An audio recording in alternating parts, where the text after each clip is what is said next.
हमारे व्यस्त जीवन में ईश्वर की आवाज, जिस पर हम अपना ध्यान केंद्रित करते हैं, वही हमारे अंदर बढ़ने लगता है और हम धीरे धीरे वही बन जाते हैं। यदि हम संगीत में अपना ध्यान केंद्रित करते हैं तो हमारे अंदर संगीत बढ़ता है। जब हम नृत्य पर अपना ध्यान केंद्रित करते हैं तो हम पर नृत्य बढ़ने लगता है। जब हम चित्रकारी पर अपना ध्यान केंद्रित करेंगे और चित्र बनाएंगे, हम चित्रकार बन जाएंगे। जब हम आध्यात्म में अपना ध्यान केंद्रित करते हैं तो हम स्वयं को जानते हैं, विनम्र बनते हैं और प्रज्ञा में बढ़ते हैं और हम उसी आध्यात्म का फल हर दिन हर समय भोगते हैं, क्योंकि जो हम बोते हैं वही हम लूनते हैं। ख्रिस्त जयंती का काल, प्रभु प्रकाश के बाद का शनिवार 8 जनवरी 2022। पहला पाठ संत योहन का पहला पत्र अध्याय 5 पद संख्याएं 14 से 21 तक और संत योहन का सुसमाचार अध्याय 3 पद संख्याएं 22 से 30 तक। सत्य की खोज ही हमारे जीवन का मूल उद्देश्य है, लेकिन सत्य का एक रूप नहीं होता। सत्य बहुरूपीय होता है।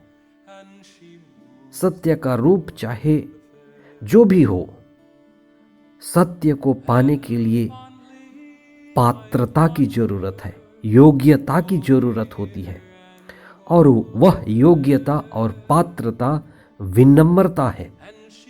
इसलिए जो भी व्यक्ति विनम्र है वही सत्य को पाने का अधिकारी है। जो व्यक्ति स्वभाव से नम्र और विनीत है वही व्यक्ति सबसे योग्य पात्र है। माता मरियम, योहन बपतिस्ता, प्रभु ईसा, बाइबल में हम इन लोगों को सबसे योग्य पात्र पाते हैं। ईसा के जन्म के पूर्व लोगों ने एक बड़ा धर्मगुरु और एक बड़े महात्मा को देखा और सुना, और वे महात्मा थे योहन बपतिस्ता। वे एक महान नबी और प्रभु ईसा के अग्रदूत थे। उस समय भोग विलासिता और सांसारिकता में डूबे हुए लोगों को योहन बपतिस्ता ने उनके सांसारिक नींद से जगाया। उन्हें पाप क्षमा का यानी जल का बपतिस्मा दिया और योहन बपतिस्ता अपने ही सरल जीवन के द्वारा, साधारण जीवन के द्वारा, आध्यात्मिक जीवन द्वारा और ईश्वर के अति प्रभावशाली और आत्मापूर्ण शिक्षा द्वारा बहुतों के हृदय को प्रभु ईसा को स्वीकार करने के लिए तैयार किया। वे अपने कर्म और वचन के पक्के नबी थे, पर वे बड़े विनम्र थे। उनका यह वाक्य कितना महत्वपूर्ण है।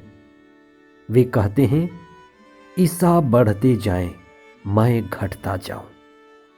हम इस पर विशेष चिंतन करें। हम सभी सुखी जीवन जीना चाहते हैं, लेकिन वास्तव में कौन व्यक्ति असली रूप में सुखी है?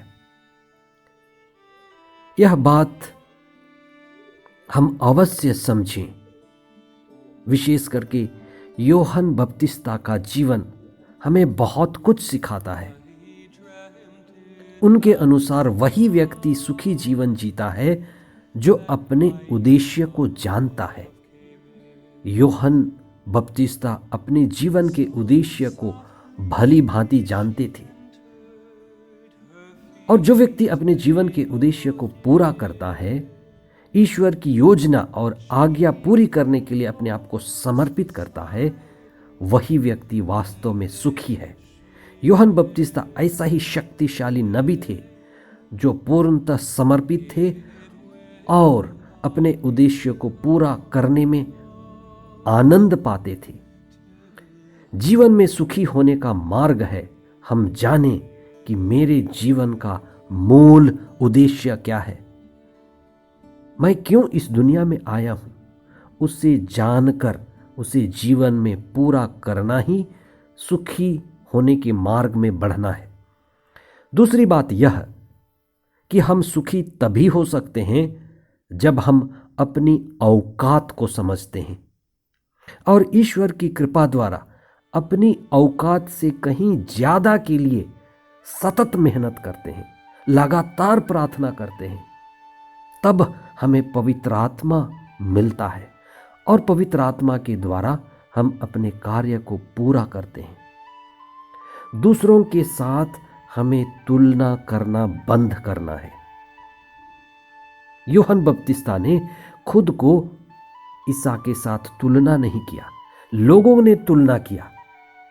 लेकिन सबसे जरूरी बात यह है कि हम जानें कि हम ईश्वर की नज़र से स्वयं को देखें, तभी हम खुश रह सकते हैं। संसार की नज़र से नहीं, दूसरों की नज़र से नहीं, ईश्वर की नज़र से। और ईश्वर की नज़र में आप सबसे मूल्यवान हैं। तीसरी महत्वपूर्ण बात यह है कि हम चाहे कितनी भी बड़ी और महत्वपूर्ण पद और प्रतिष्ठा को सुशोभित करें, पर हम विनम्र, सरल, सहज, सौम्य बने रहें और अपने पैरों को जमीन पर पड़े रहने दें।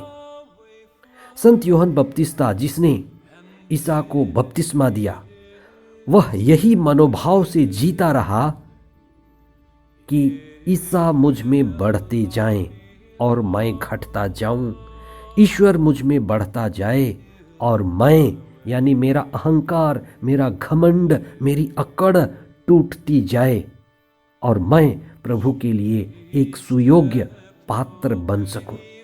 जब हम इस मनोभाव से आगे बढ़ते हैं तो ईश्वर हमें योग्य पात्र बनने के लिए पवित्र आत्मा प्रदान करते हैं। संत यूहन्ना अपने पत्र में हमें कहते हैं कि अपने जीवन को श्रेष्ठ बनाने का मार्ग है कि हम ईसा मसीह में विश्वास करें और लगातार उनके साथ प्रार्थना में जुड़े रहें।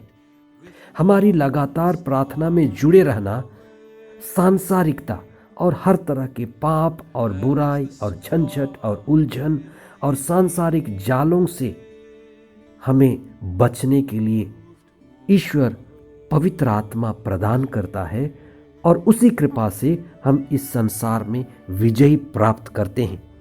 इसलिए आइए हम विशेष प्रार्थना करें कि हम पवित्र आत्मा को पा सकें, विनम्र पात्र बने और ईश्वर की कृपा में बढ़ते जाएं। हे प्रभु, हमें, हमारे परिवार को, हमारे लोगों को और जिनके बीच हम रहते हैं, हमें आशीष और कृपा दीजिए। हमें सच्चाई और ईश्वर की खोज में समर्पित होने के लिए कृपा दीजिए। हमारे अहंकार को मिटा दीजिए। हम स्वभाव से नम्र और विनीत बने और पवित्र आत्मा के द्वारा हम प्रज्ञापूर्ण जीवन बिताएं।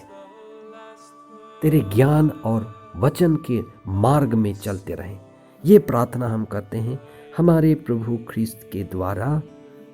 आमीन।